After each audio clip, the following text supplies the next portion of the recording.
Zack Snyder and Deborah Snyder are doing a press tour right now for Army of the Dead. So many interviews and so many pieces of information that I find very interesting, where I'll go through a few of them here in today's video. Now, Zack Snyder was asked about Black Superman. Now, of course, this caused controversy last week. I have no problem with a Black Superman whatsoever. I will watch the movie. I think Falcon and the Winter Soldier showcased the right way to do something like that with a black Captain America right now. I think it was done beautifully. But what I am annoyed at is Warner Brothers' kind of communication with the fan base and not listening to the fan base, and Henry Cavill being disrespected and, stuff like that. But this movie, I can't really get excited for because it's 4 or 5 years away. I just want to see a Superman movie. I want to see more of Henry Cavill. This movie could be a great standalone thing like the Batman or Joker, but it's a while away, so I can't really get too excited. And I think we should get a Man of Steel 2 or a sequel to Man of Steel, because I think there's so much potential there and people love Henry Cavill.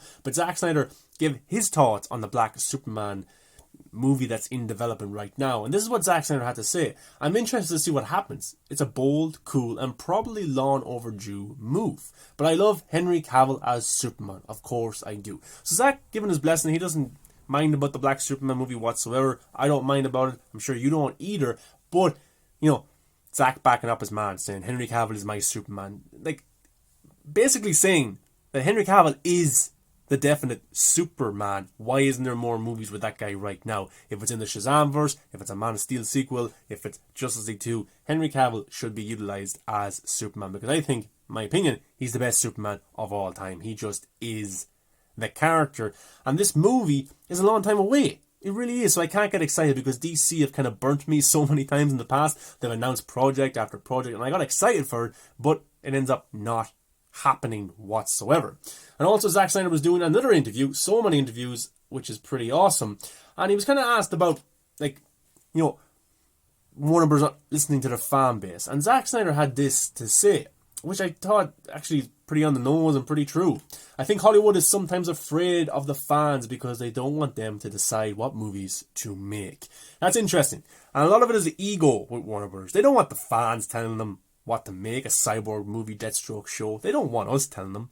They want to create something and we have to like it. That's just the way they are, and it's the wrong way because we're consumers. We've got the money. They're a business. I'm willing to pay for Justice League 2, 3, Deathstroke movie, whatever it is, but they're not listening to us, which could hurt them down the line. I'm not sure. But Zack Snyder was also doing another interview, and he used this kind of backdrop here, which is pretty awesome. Now, this is kind of the technology that they use with the Mandalorian, and he has said that he's dabbled with the Mandalorian technology, thinks it's pretty cool as well. And this is a quote back from JusticeCon where he's talking about the Mandalorian VFX technology. It's very in my wheelhouse, if you will. It was quite fun and cool to play around with, and I thought there was massive potential to do something cool with it. Now that's pretty awesome.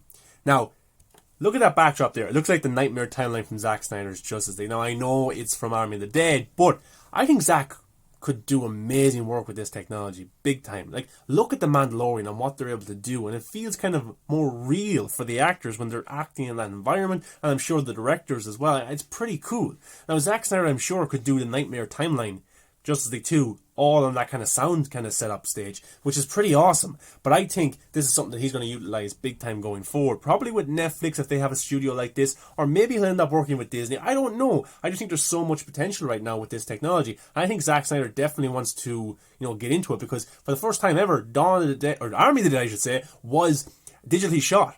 He was the cinematographer, he was the director, he held the camera, he did everything for that movie. You can see it all over the posters. So I think he definitely wants to broaden his director talents big time, which is something that I'm very much excited for big time. So I hope we get to see him use this technology in the future. It could be with Netflix, it could be with Warner Brothers for Justice League movies, it could be for something entirely different. But I just think it's interesting that he's kind of dabbled in this kind of technology, and I'm looking forward to see what he can do. Now, his wife, Deborah Snyder, who is a producer on all of his movies, of course, was being interviewed as well. And this is a question that was posed to Deborah Snyder about the streaming numbers from Hbomax and ratings and records and all that kind of stuff. This is the question. As a producer, one way you can gauge success is box office numbers. But with streaming, you might not ever know how many people watched your movie. After Justice League came out, I was hoping for one of those press releases saying it broke a ratings record or something like that. And this is what Deborah Snyder had to say. Yeah, so was I, by the way. Pretty telling. Here's another question that came towards Deborah. How are you adjusting to that lack of transparency as you dive into streaming? First with Justice League and now with Army of the Dead. It's about telling stories and getting your stories to as many people as possible. Yes, there might be an excitement about how it does. Everyone is a little competitive, but they are taking chances on films that would not be getting made. The studios are so focused on big IP and tentpoles, but there is a lot of other content the streamers are getting made that wouldn't get made if it wasn't for them. In my experience, the creative freedom and support along the way, not a fight, support for the director's vision has been really great in terms of the box office. Yeah, it's good to know, but you usually know if people like it or not. HBO. It's interesting that they haven't reported the numbers, but there have been a bunch of articles saying how massive Justice League has been. For us, it wasn't about that. It was about completing Zack's vision. Something that, because of our tragedy, turned into something really ugly and distorted, and having a chance to set it right. The love from the fans for that film and for Zack's vision was to be able to complete that vision was the why of it for us. That's been an amazing experience to see people enjoy it and the love. We had been developing this world and Zack's version of that world for over 10 years. It was kind of a weird ending, or lack of ending. So for us, it was a nice way to get closure and also for people to see what it was meant to be. I just found those comments from Deborah Snyder very interesting. Bit of shade towards Warner Brothers in terms of Netflix. Lets the director tell their vision and helps them. And Netflix isn't just making huge IPs. They're making smaller movies, bigger movies, different kind of diversity in what they put out there, which is pretty cool as well. But studios right now are too concerned with IPs because they need the box office money right now because they've lost a lot of money in the last 18 months. They need Fantastic Beasts. They need Fast and Furious. They need Jurassic World. They need superhero movies, DC, Marvel. They need those movies to come out and make money. Godzilla vs. Kong is a good example because they've lost a lot of it in the last while. But Netflix is doing everything, and it seems like a playground that any director wants to be in. David Fincher, Martin Scorsese, Zack Snyder, maybe Christopher Nolan are all going to Netflix because the money, the freedom is there, but most importantly, their director's vision will not be altered or changed for anything. And I think that's an environment that Deborah and Zack want to work in big time. Really big time. Now look, the streaming numbers, even Deborah Snyder is like, yeah, I'm a bit surprised as well they didn't put them out there. Like, we're all surprised at this. It's plain to be seen that ego is the big factor here. They don't like the Snyders. Big ego at Warner Brothers. They want to be right because Joker proved them wrong. Zack Snyder's Justice League proved them wrong. And you know what? They don't like that. They don't like being tested like that. But Toby Emmerich's on the way out. I don't know about Walter Hamada, those guys. There's some interesting DC movies coming up that I think will do well and probably save them for a while. But will it have that longevity of a Marvel or Zack Snyder's arc? I'm not too sure. We'll have to wait and see. But yeah, it looks like they prefer Netflix. But it was about completing Zack's vision.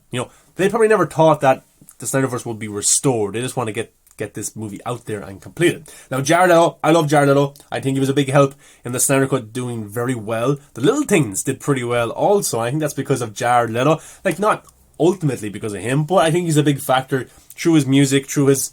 It wasn't a cult, I don't know what it was on an island, but through his music, his fashion, his movies, he has a big following. Social media as well. People love Jared Leto, and whatever he appears in seems to create buzz. He plays interesting characters. It was the Joker. So I think him being in Zack Snyder's Justice League was a stroke of genius from Leto and Snyder, and what they did in such a short piece of time was amazing. And I would love to see a Joker movie or series with Leto and Snyder involved, or a different director, whoever's able to do it.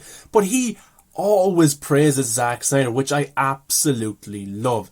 He seems to love Zack Snyder, and I think these two will end up working together again. I don't know if it's going to be Joker, but I think definitely Zack Snyder will make a movie just to work with Jared Leto. I think Jared Leto would say yes in a heartbeat. Now you can see these streaming numbers right here, the Little Things, Zack Snyder's Justice League, right beside each other, competing with the likes of Godzilla vs. Kong and Mortal Kombat, and above Wonder Woman 84. So it just shows you the power Jared Leto has. Maybe Zack Snyder has as well, but this is what Jared Leto had to say about Zack Snyder and working with him on Justice League. I think it's kind of like a wedding when you have to invite that crazy uncle. You're not sure about it, but you do. And of course, he's just out of his mind. And I was happy to be involved in Zack's journey, and it was a lot of fun. It was an evolution of the character. So that's awesome that those two got to work together. I'm a big fan of Jared Leto. I really am. And he marketed the movie big time as well. You know, put out the posters, the trailers. And I think that helped. Because remember, Warner Brothers didn't get behind this movie whatsoever. And I think the big stars like a Jared Leto, who has a big following, definitely helped that. And Little Things and Zack Snyder's Justice League were very much a success for Hbomax. And take out those two, you know, the movies don't look that good.